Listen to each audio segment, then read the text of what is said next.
Ассаламуалейкум достар. Бірнеше сағат бұрын Шавкат Рахмонов Гери жекпе-жегі аяқталды. Бұл жекпе-жек қарсаңында болжам жасаған болатын. Енді жекпе-жекті дәстүр бойынша қорытындылап көрейік. Бастамас бұрын менің серіктестерім Cambridge Academy жайлы ұмытпаңыздар. Дәл осы видеоның астында сілтеме қалдырам. Бұл ағылшын тілі мектебі. Ол жерде кез келген мақсатта ағылшын тілін оқуға болады, кез келген жастағы адамдарға ағылшын тілін меңгеруге болады. Онлайн, офлайн форматтар қарастырылған, сондықтан астында қалдырған сілтеме арқылы кіріп шығуларыңызға болады. Рахмонов пен Гериге оралатын болсақ, 5 раундқа созылды. Мен 5 раундқа созылады деп күтпеп едім. Мен бір 4-5 раундқа жетеді деп ойладым. Бірақ қалай дегенмен Шавкат бізді барлығымызды мерзімнен бұрын жеңістерге үйретіп тастаған. Сондықтан бір ойымызға да келмегене ойбай Шавкат төрешілерінің шешіміне жетеді ау дедім. Бірақ негізінен 5 раунд өте пайдалы. Әсіресе титулды айқастың қарсаңында, сондықтан әр нәрсенің қайыры бар демекші. Бұның да бір жақсы тұстары бар. Толықтай 5 раундта не екенін көрді. Тренировка, спарринг барысында ол 5 раунд деген басқа, толық аренада мықты дайындалып келген қарсыласқа қарсы бойында бір қысым көріп тұрып 5 раундтан өту дегеніміз бұл басқа дүние. Сондықтан 5 раундқа Шавкат шыдап берді. Бір осал тұстары болды, оны барлығымыз да көрдік. Енді бұл жекпе-жек болғаннан кейін әрине қарсылас та осал емес. Сондықтан бұл қалыпты дүние. Ең бастысы бұл 5 раундтан өте көп материал алып шықты. Бұған дейін 6 жекпе-жектен алмаған сабақты міне осы Гериге қарсы 25 минуттың ішінде алып шықты деп үміттенемін. Енді команда әрине жекпе-жек біткеннен кейін белгілі бір аналитика жасайды, қарайды. Келесі дайындық барысында әрине бұны ескеретін болады. Және де чемпион Белал Мұхаммед та кішкене ойланып қалды. Шавкаттың осындай бір сәттер бар екен, моменттер бар екен, осыны қолдануға болады екен. Яғни ойға түйіп жүрген біраз дүниелер болды. Төрешілердің шешіміне келсек, бұл жерде объективті барлығы менің ойымша барлық төреші бірдей баға қойған екен, 3-2. Барлық төреші 1-ші, 2-ші, 4-ші раундтарды Шавкатқа берсе, 3 пен 5-ті Гериге беріп отыр. Және менің ойымша бұл жерде тіпті 4-1 деген есеппен жеңе алады, бірақ байқасаңыздар 2 раунд аяқталғаннан кейін Шавкат кішкене үзіліс алғысы келді. Ал 2 раунд қатарынан ұтылып қалғанын түсінген Гери бірден қысым көрсете бастады. Жекпе-жекті қарасаңыздар да бірден байқауға болады. 1 мен 2-ні қалай бастады Гери және 3-ші раундты қалай бастады. Міне осы кезден бастап қазір тізгінді қолғамасам шаруам бітті деген оймен бірден 3-ші раундта белсенділікті арта түсті. Көзінде осындай бір тұспа-тұс келіп қалды. 2 раунд қарсыласты клинчте торға ұстап тұрып қайта тейкдаун жасай алмай әрине біраз шаршаған болатын. Сондықтан 3-ші раунд үзіліс алу керек болды да 4 пен 5-ті қосам деп ойлады. 4-ші раунд Шавкаттікі, бұл жерде ешқандай күмән келтірмейміз, тіпті тейкдаун болды, қарсыласын партерде ұстады деген сияқты қызықтың бәрі 5-ші раундта басталды. Әсіресе 5-ші раундтың соңына қарай күрес барысында позиция алмасу барысында күтпеген жерден қарсыласын арқасына шығарып алды. Енді барлығының жүрегі тоқтап қала жаздаған шығар, ана жерде қылқындыру әдісін жасап жатқан кезде, бірақ сондай бір қауіпті позиция болды деп айта алмаймын. Біріншіден Гери көп соққы жасайтын мүмкіншілікке болмады. Екіншіден қылқындыруға ана жерде қатты бір мүмкіншілікті болмады, шыны керек. Мойынды алды, иектен жақтан білекпен қысты. Шын мәнінде негізі RNC басқаша орындалады. Шавкат барлығын көріп тұрды, қадағалап отырды. Сондықтан сондай бір айтарлықтай қауіп болған жоқ менің ойымша. Барлығында біліп тұрды және ыңғайлы сәтті көре алды да қарсыласына қарай бұрылып үлгерді. Заңды жеңіс. Бұл екі жігіт жалпы алдағы уақытта менің ойымша әлі кездеседі. Екеуі де бұл дивизионның болашағы. Гериде қатты бір төмендемеу керек рейтингте.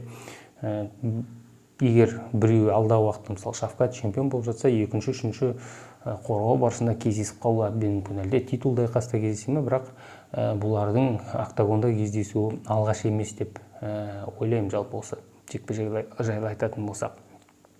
Одан кейін бұл жекпе-жекті ары қарай жалғастыратын болсақ, және 5 раундтың пайдасы жайлы айтып кеттім, және ойға түйетін материал көп алып шықты.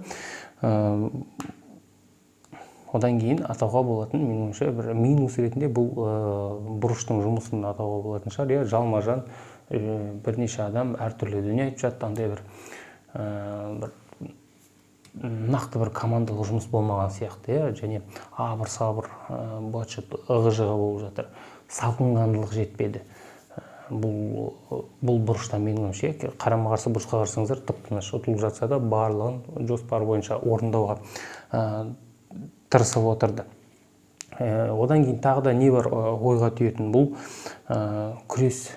Бұған дейін мысалы клинчте қарсыластардың біразын құлата алды. Бірақ бізді таңғалдырды Гери клинчте. Енді Шавкаттың жалпы тейкдаундары негізінен клинчтен, бұлай еркін күрестегі сияқты аяққа өтіп кетпейді, онда көп қолдана қоймайды. Бірақ бұл жолы солай ғана жасауға тура келді, өйткені клинчте Геридің барлық шабуылдарынан қорғанып шықты. Бұған неге назар аударып отырмын? Өйткені Белал Мұхаммед енді Гериден артық күреспесе кем күреспейді. Бұл жерде біраз дүние бар ойға түйетін. Күресті қалай қоямыз? ММА грэплингті не істейміз деген сияқты. Өйткені Шавкаттың күрестен бапкерлері негізінен еркін күрес шеберлері. Бұл Килл Клиффті алатын болсаңыз Сапаров, мына жаққа Қазақстан келетін болсақ, бұл Базаров, екеуі де еркін күрес. Ал бұл жерде біз қалай дегенмен қазір ММА күрес жайлы айтып отырмыз. Бұл сондай бір эволюцияға кезеңден өтіп кеткен, қазір қалыптасқан бір ММА-дің бағыты толықтай. Торды қолданып күресе алу. Және біз бүгін жекпе-жекте көрдік, торды қолданып өкінішке қарай тейкдаун жасай алмады.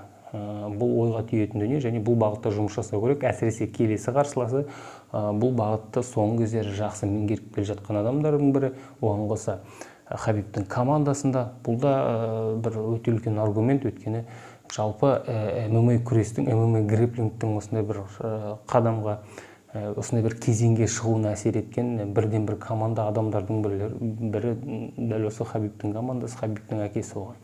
Сондықтан ең көп назар аударатын компонент титулға айқас алдағы уақытта Белалмен болып жатса осыған. Торға тіреліп тұрып күресу. Әрине бұл жерде Гериге қарсы тактика қолданбайды, тіпті басқа. Геримен күресу керек болса, Белалмен керісінше бокстасу керек болады. Бірақ қалай дегенмен күреске дайын болу керек. Ең бір басты менің ойымша тактика, техника жайлы айтатын болсақ, алға қағазға түйіп отыратын, ойға түйіп отыратын дүние ең басты осы болу керек. Енді жекпе-жекті сәл қорытындылай кететін болсақ, ары қарай не болады деген сияқты әрине айтып кетті. Мысалы, Дана Уайт мырза айтып кетті. Келесі контендер бізде Шавкат Рахмонов.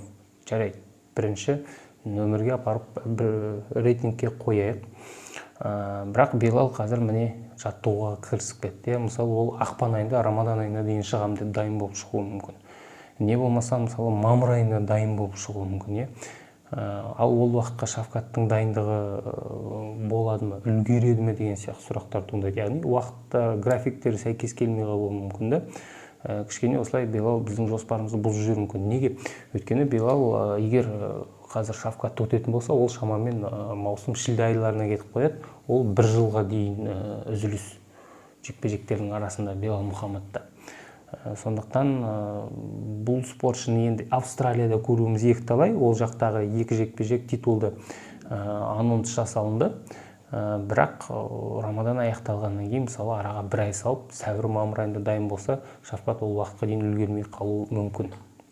Сондай ой келіп отыр, және бұны немен байланыстырып отыр? Бұл тек қана кешіңіздер, кімге, Белалға байланысты емес. Мысалы, келесі апта бұдан кейін бізде Fight Night турнирінде Тампада Колвингтон мен Бакли төбелеседі.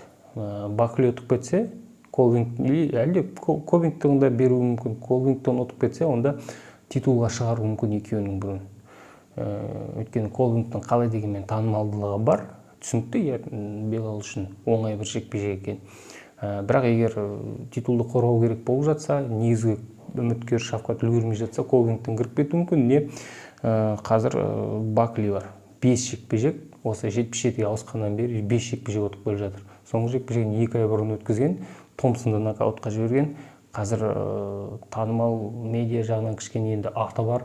Колвингтон тұтса, онда бұл жігітте үміткерлер қатарына кіріп кетеді және Шавкаттың алдын орап кетуі мүмкін деген сияқты ойлар келеді. Яғни қазір Белал жазға дейін бір қорғап алса, онда ол келесі қорғауын жылдың соңына қалдырады деген сөз. Яғни былай орташа есеппен енді чемпиондар жарты жылда бір рет қорғайды, жылына 2 рет титулын қорғау керек. Ұзақ созылып кетуі мүмкін.